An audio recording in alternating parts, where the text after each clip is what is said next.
وله الحمد وهو على كل شيء قدير، والصلاة والسلام على سيد الأنبياء والمرسلين وعلى آله وصحبه أجمعين. أما بعد، قال الله عز وجل في القرآن المجيد: أعوذ بالله من الشيطان الرجيم، بسم الله الرحمن الرحيم. حاميم والكتاب المبين، إنا أنزلناه في ليلة مباركة إنا كنا منذرين فيها يفرق كل أمر حكيم. وقال أيضا: إن الذين كفروا من أهل الكتاب والمشركين في نار جهنم خالدين فيها أولئك هم شر البرية.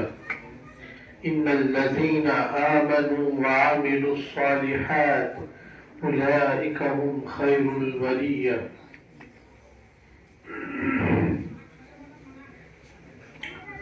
وقال النبي صلى الله تعالى عليه وسلم: إذا كانت ليلة النصف من شعبان قوموا ليلها وصوموا نهارها.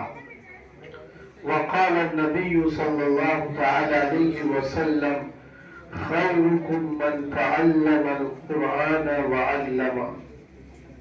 وقال أيضا: زينوا القرآن بأصواتكم، أو كما قال عليه الصلاة والسلام.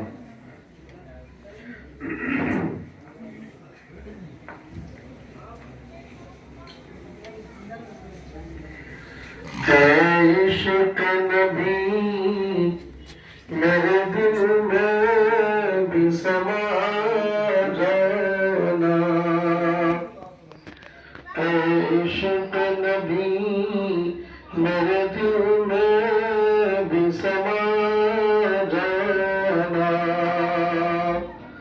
مجھ کو بھی محمد کا دیوانہ بنا جانا،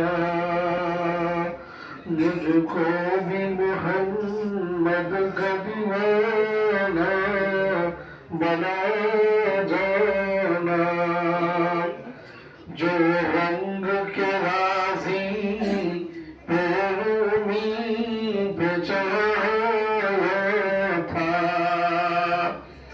جو رنگ کے رومی پہ راضی پہ چڑھایا تھا، جو رنگ کے سندھی پہ گنگوہی پہ چڑھایا تھا، اس رنگ کی رنگت مجھ پہ بھی چڑھا جانا، اس رنگ کی رنگت مجھ پہ بھی چڑھا جانا، جس نیند میں ہو جائے دیدار نبی حاصل، جس نیند میں ہو جائے دیدار نبی حاصل، اے عشق مجھ کو بھی وہ نیند سنا جانا، مجھ کو بھی وہ نیند سنا جانا۔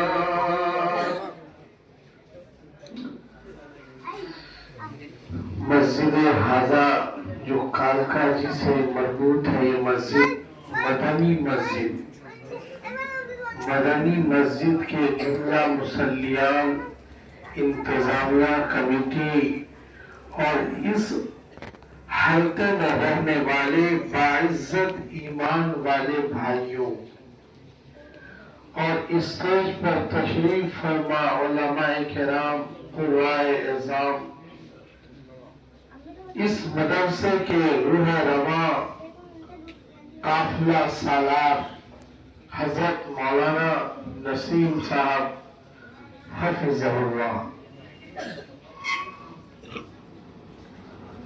اور آج شب برات کے اس عظیم موقع پر تشریف لائے ہوئے تمام اہل ایمان بھائیوں، بزرگوں، دوستوں اور اس ادارے میں تعلیم حاصل کرنے والے عزیز طلباء، آج آپ کی اس کالونی میں مدنی مسجد میں میری حاضری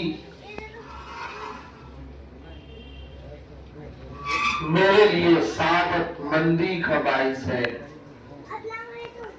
اور خاص طور پہ آج شب برات ہے تو اور زیادہ میرے لیے خوشی اور مسرت کا موقع ہے۔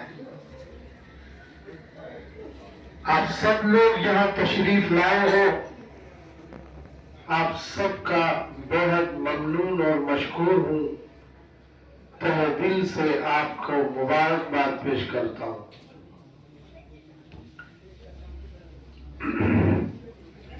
آج یہ مجلس شب برات کے موقع پر ہر سال کی طرح مفتی نسیم صاحب متظلہ العالی نے یہاں پر قائم فرمایا ہے۔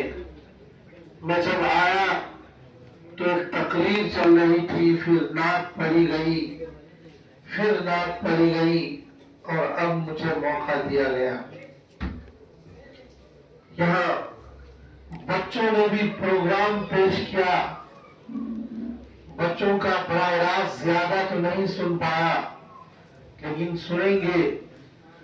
بہرحال آپ کے سامنے کنٹینیو پروگرام چل رہا ہے، اور آپ دلجمی سے سن رہے، سماعت فرما رہے، اس کا بے پناہ اجر عظیم اللہ تعالیٰ آپ کو عطا فرمائیں گے۔ آج ہم سب نے ایمان قبول کیا ہے۔ آج میں آپ کو یہ بتانا چاہتا ہوں کہ ہم نے ایک کلمہ پڑھا ہے، لا الہ الا اللہ محمد رسول اللہ۔ یہ کلمہ ایک ایسا کلمہ ہے جو ہمیں اور آپ کو دوسرے انسانوں سے ممتاز کرتا ہے، اور اللہ تعالی آپ کے لیے اس بات کی شہادت دیتے ہیں کہ آپ کے لیے اللہ تعالیٰ نے جنت بنائی ہے۔ آپ کے لیے اللہ تعالیٰ نے جنت میں بے مثال نعمتیں رکھی ہیں، بے پناہ انعامات کی چیزیں اللہ تعالیٰ نے بنائی ہیں۔ آج آپ کو یہ بھی بتاؤں گا کہ جنت کدھر ہے، کہاں ہے، اور جنت ابھی کس ٹائپ میں بنی ہوئی ہے، بنی ہے یا نہیں بنی ہے، کہاں ہے، یہ سب آپ کے سامنے چیزیں آئیں گی انشاءاللہ۔ لیکن آپ کو اتنا معلوم ہونا چاہیے کہ اللہ تعالیٰ نے یہ جو ایمان کی دولت عطا فرمائی ہے، یہ جو اللہ تعالیٰ نے پیغمبر حضرت محمد مصطفیٰ صلی اللہ تعالی علیہ وسلم کی رسالت کے اقرار کا موقع نصیب فرمایا، ہم اپنا پیغمبر، ہم اپنا رسول، آخری نبی، اس روح زمین کے سب سے عظیم پیغمبر، اس روح زمین کے سب سے آخری نبی حضرت محمد مصطفیٰ صلی اللہ تعالی علیہ وسلم کی رسالت پر ایمان لاتے ہیں، یہ اعلان کرتے ہیں، یہ اعتراف کرتے ہیں، اور یہ یقین دلاتے ہیں دنیا کو کہ میرے رسول آمنہ کے لال اور عبد المطلب کے نور نظر، ابو طالب کے لخت جگر، حضرت محمد مصطفیٰ صلی اللہ تعالی علیہ وسلم ہمارے پیغمبر ہیں، جن کے والد محترم عبداللہ تھے، جن کے والد محترم عبداللہ تھے، جن کے دادا محترم عبد المطلب تھے، جن کے حسب نسب کا کیا کمال ہے، جن کے حسب نسب کا اور ان کی شرافت اور خاندانی عظمت کا کیا کہنا۔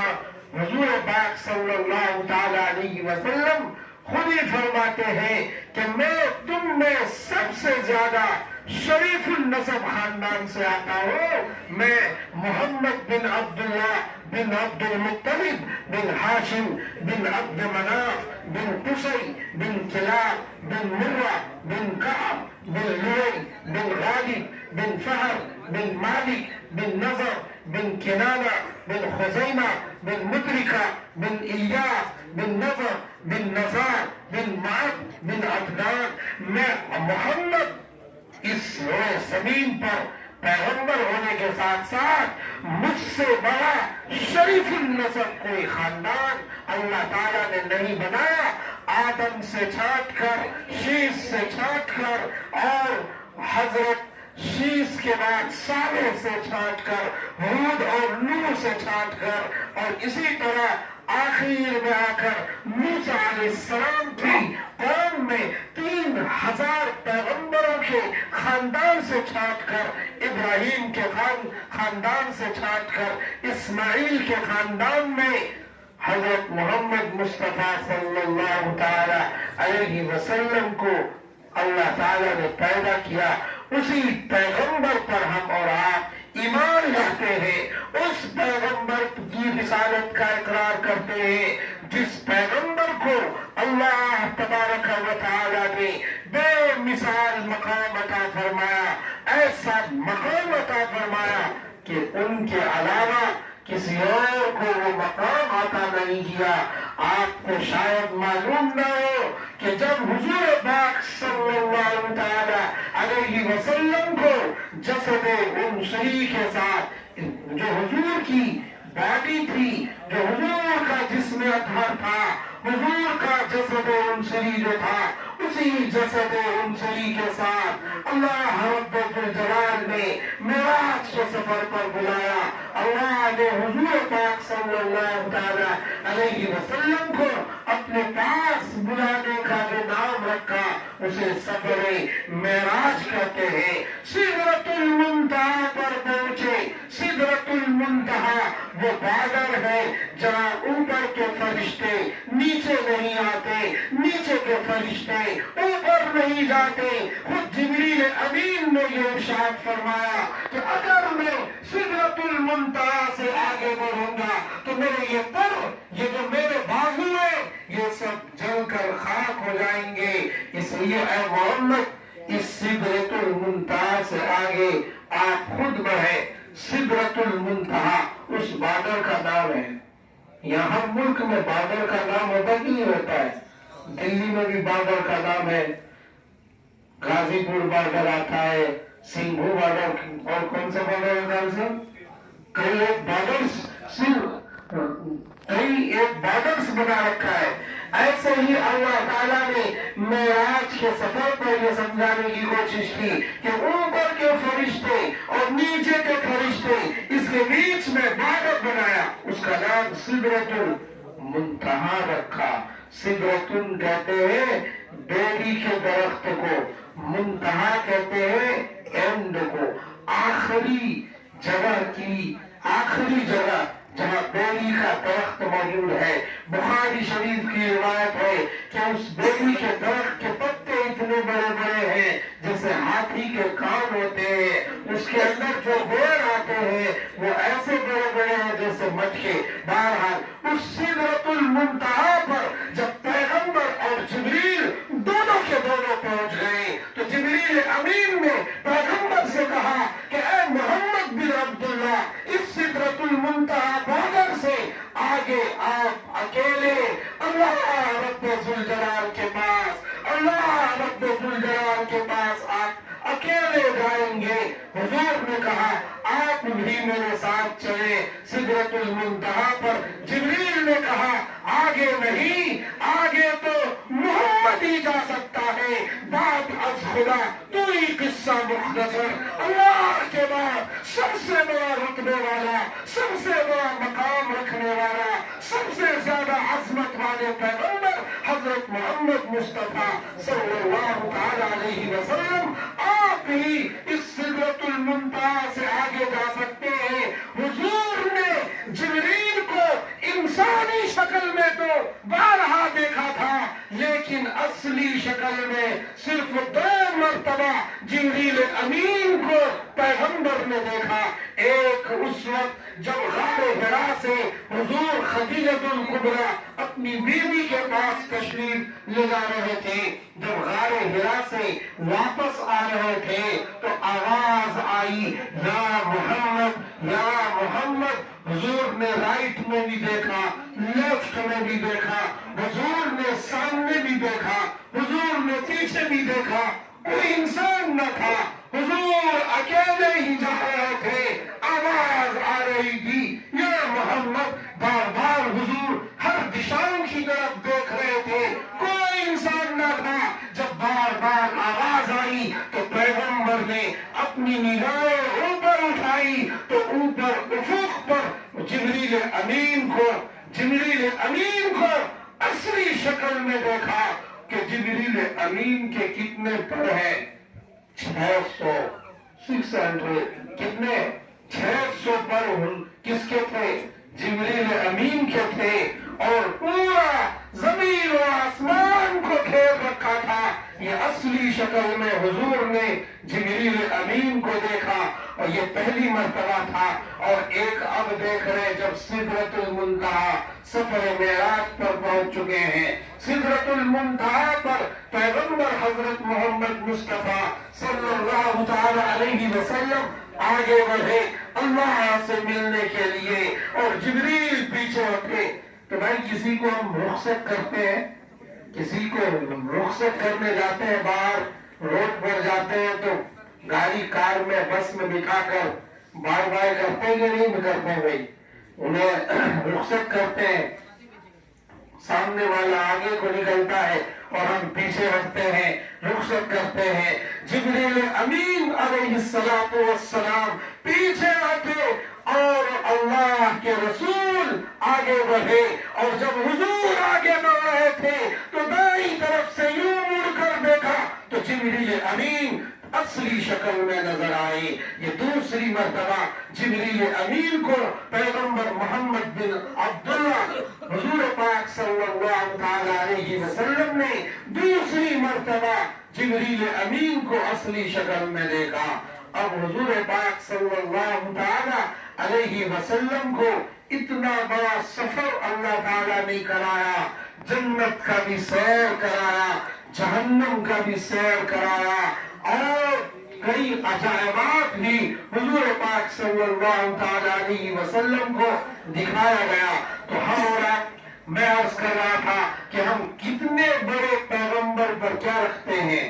ایمان لاتے ہیں۔ ہم کہتے ہیں کہ ایمان لایا میں نے اللہ پر اور اس کے رسولوں پر اور اس کی کتابوں پر اور اس کے فرشتوں پر، قیامت کے دن پر، موت کے بعد دوبارہ زندگی ملے گی، اس بات پر، والقدر خیرہ وشرہ من اللہ تعالی، اور اچھی بری تقدیر پر ہم نے ایمان لایا۔ تو ہم ایمان لاتے ہیں پیغمبر کی رسالت پر۔ ہمارے رسول کون ہے؟ بتاؤ بھائی، ہمارے رسول حضرت محمد مصطفیٰ صلی اللہ تعالی علیہ وسلم ہے۔ بولو صلی اللہ علیہ وسلم۔ حضور پاک صلی اللہ تعالی علیہ وسلم پر ہم ایمان لاتے ہیں اور محبت رکھتے ہیں۔ اے ایمان والو بتاؤ، اس دھرتی آکاش میں سب سے زیادہ محبت کس سے ہے؟ بتاؤ کس سے محبت ہے؟ حضور پاک صلی اللہ تعالی علیہ وسلم سے۔ اللہ رب ذوالجلال نے آیتوں کا نزول فرما دیا، قل ان کنتم تحبون اللہ فاتبعونی یحببکم اللہ۔ اے رسول، اے پیغمبر، اے آمنہ کے لال، اے محمد رسول اللہ، آپ امت کو بتا دو، عرب عجم کو سمجھا دو، قوموں کو بتا دو، ایک ایک ایمان والے کو یہ پیغام سنا دو، ان کنتم تحبون اللہ، اگر تم اللہ سے محبت کرتے ہو، کس سے محبت کرتے ہو؟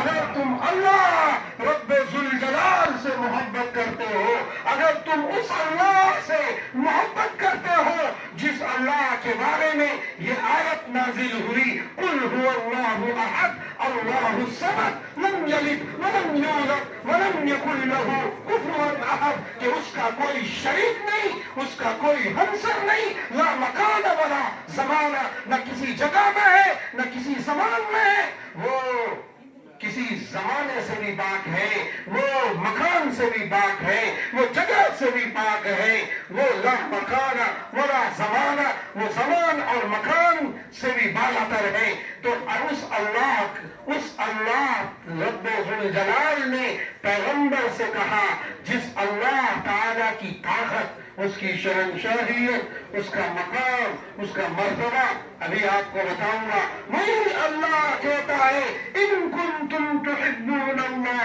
اگر تم اللہ سے محبت کرتے ہو، کس سے؟ اگر تم اللہ سے محبت کرتے ہو، اگر تم اللہ سے پیار کرتے ہو، تو پھر اے محمد انہیں بتاؤ، قل ان کنتم تحبون اللہ فاتبعونی، کہ تم مجھ سے محبت کرو۔